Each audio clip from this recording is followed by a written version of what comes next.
This is your Thacker, and at the time of writing this, Kingdom of the Planet of the Apes is just 19 days away.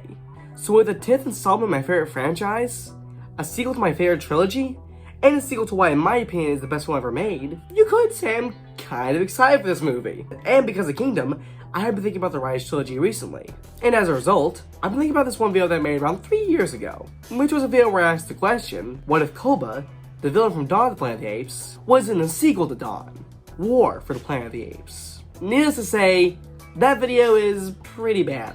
But about a year or so ago, I found out that Koba was actually originally supposed to be alive in War for the Planet of the Apes, having survived the fall from Dawn, and be on the side of the humans. Now, thankfully, this was changed, and Koba was left killed off in Dawn. The reason I say thankfully is because I think his demise is great, and he's my favorite villain. And technically Koba is in war, in the form of hallucinations, and haunting the characters, metaphorically. So today I've decided to ask that question again. What if Koba was alive in War for the Planet of the Apes?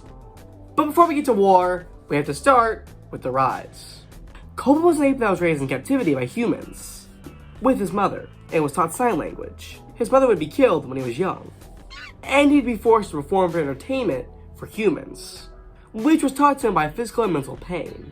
Koba would then be sent to Genesis, a medical company that was testing an experimental drug called the ALZ-113, which was made to fight off Alzheimer's disease.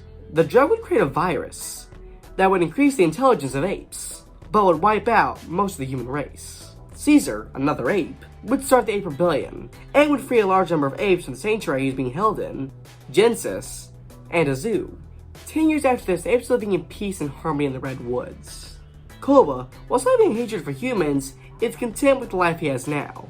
He's also grown, as one of Caesar's most trusted and loyal apes. But when a group of humans goes into the Redwoods, Koba is threatened, and when humans come back to try to convince Caesar they should let them work on a dam to get electricity working back to the city, Koba slowly starts to turn on Caesar and eventually shoots him, leading everyone to assume Caesar is dead. Koba becomes the new king of the apes, and starts a battle between the humans in San Francisco and the apes.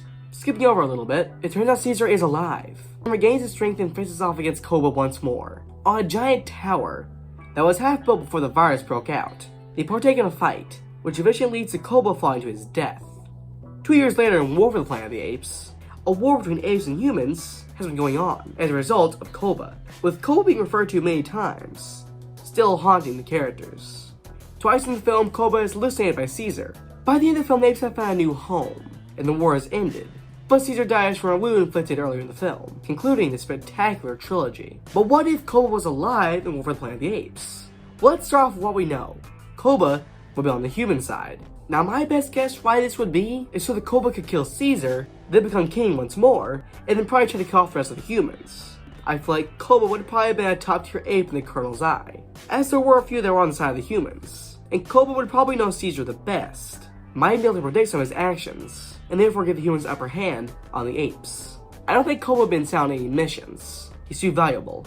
I think most of the film would go in the same direction, with maybe a few more interactions between Caesar and Koba. But I think that something would change at the end of the film, in a scene where Caesar gets shot by a crossbow, by a character named Preacher, which throughout the film was a human that was teeter-tottering on the side of being on the apes or the humans. But as you guess, he ended up being on the side of the humans. But still would have had the same outcome. Koba would have still been shot by a rocket, which would have been shot by Red Donkey.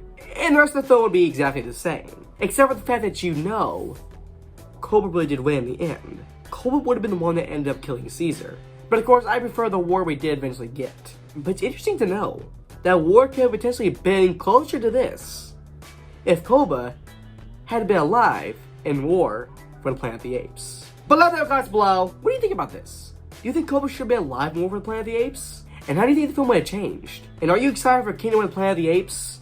Bye guys for now! Bye guys, your Thacker.